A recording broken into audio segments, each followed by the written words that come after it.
Mau lihat godang tu sedek. Sebenarnya aku ini juga orang Batak, tapi lahir di Ambon.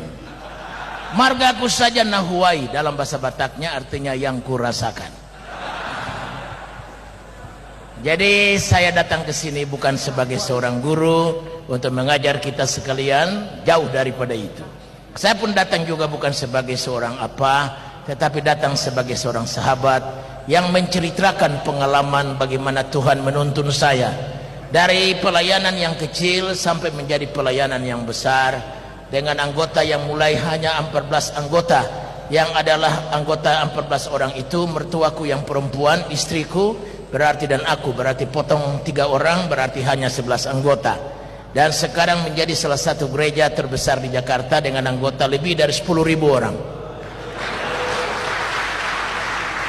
Cabang-cabang di seluruh Indonesia begitu banyak, tapi kami tidak buka cabang karena kami tidak punya prinsip bahwa membuka cabang itu artinya memindahkan anggota orang lain ke anggota gereja kita. Itu bukan target, karena bukan itu panggilan Tuhan bagi kita.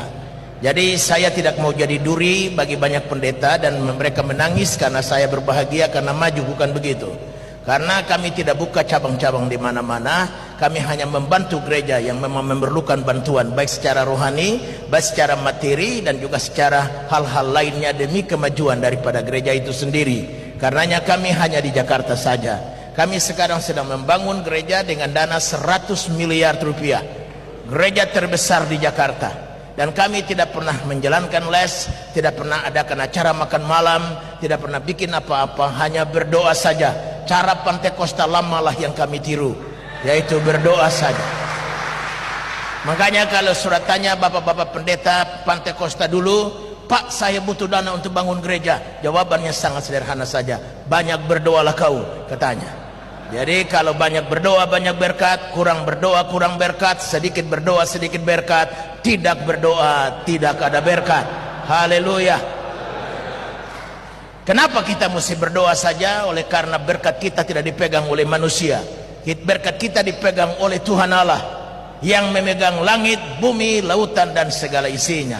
Karenanya meminta dan berdoa merupakan persyaratan mutlak. Jangan mencari ke kanan, jangan mencari ke kiri, apalagi mencari perkara-perkara di bawah. Alkitab berkata, carilah perkara-perkara di atas, di mana Kristus duduk di samping kanan Allah Bapa. Yakobus 1 ayat 17 berkata, segala perkara yang sempurna, segala anugerah yang sempurna datangnya dari atas, bukan datang dari bawah. Dan